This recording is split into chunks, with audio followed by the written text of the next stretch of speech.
How to keep kids busy with no TV. We live surrounded by an increasingly complex matrix of impulses allowing strangers of all sorts, TV, media, internet, interfere in our mental, emotional, and spiritual development. Understanding this intricate network and how does the human brain interacts with it is becoming our door to happiness and health. If no TV means happier and healthier life within your family, the question is how to keep your kids busy, creative and inspired with no TV, internet, tablets and computer games. Steps 1. Switch off your TV when alone with kids. There have been hundreds of studies on the link between exposure to violence on TV or within a game and violent behavior. Most of the studies answered, yes, the link is there. According to the AAP, American Academy of Pediatrics, extensive research evidence indicates that media violence can contribute to aggressive behavior, desensitization to violence, nightmares, and fear of being harmed. An average American child will see 200,000 violent acts and 16,000 murders on TV by age 18. None of us wants to see our children or our loved ones depressed, obese, in front of computers or TV screens at all times, having behavioral problems, being sick, or experiencing attention deficit hyperactivity disorder. However, the rhythm of our lives and our day-to-day habits that allow the TV to rule might damage our mental health. 2. Switch off your TV when with the guests.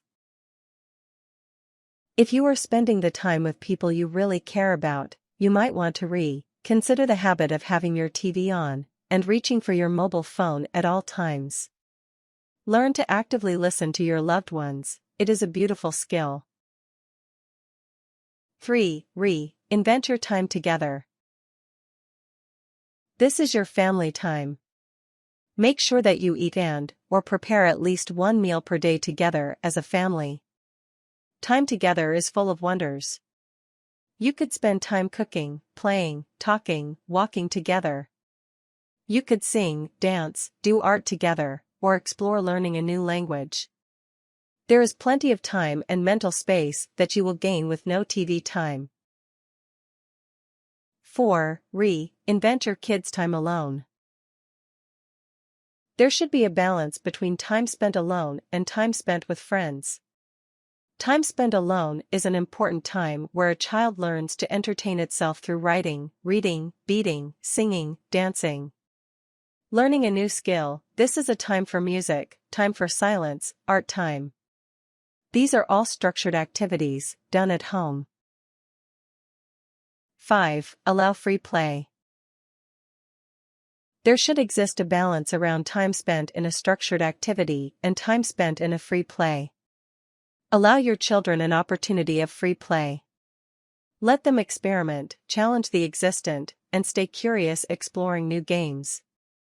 Do not invent new toys and new games for them at all times. Let their imagination become the driving force. The child with the room full of toys is no longer able to focus because of visual and mental clutter. Whatever is in his or her hands will not be enough, because the other toy is also reachable. The toys are today made to be perfect, so they do not allow for the expansion of imagination. Different alternative schools such as Montessori and Waldorf suggest that early toys should be hand-made and without specific features, i.e. a doll without a face, a ball made of cloth, etc., so that children's imagination can work its wonder. Perfect toys do the job instead of children, stopping them from the exploration game. 6. Let them go out and play.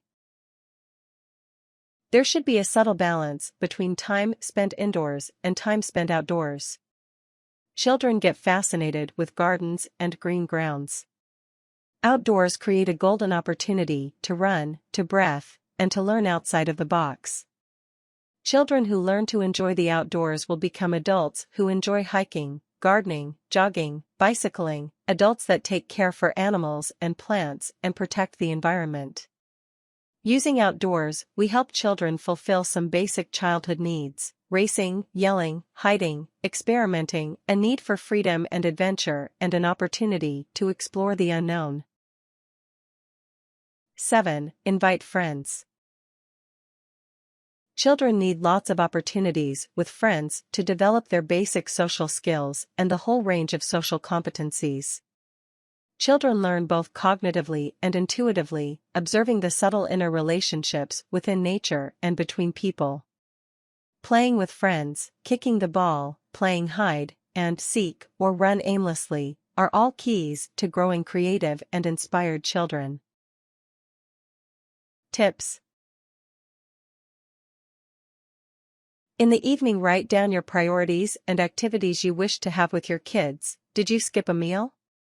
Did you eat on the go? How long was the TV on? Did you have time for arts and music? Did you go for your daily walk? Did you spend quality time together? Did your kids spend time outside? Did you give them an opportunity to free play? Did they read? Write down briefly, what are you going to do tomorrow? What are you going to do better? What are you going to do different? Remember, this is all about self-discipline that will help you grow as a conscious parent and your children grow into inspiring adults.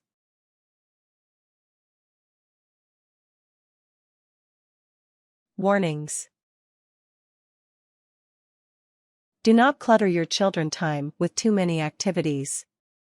Activity after activity can cause hyperactivity with children, and it will be very tiring for you. Be conscious of how much time your child spends with strangers so that you can go to work or get some rest.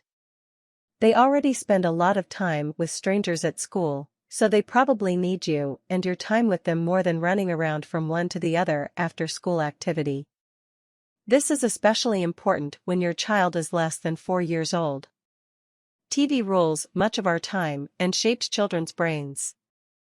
A Japanese study from Tohoku University that included 276 children did MRI brain scans and showed that children who spent the most hours in front of the TV had greater amounts of gray matter in regions around the frontoparietal cortex.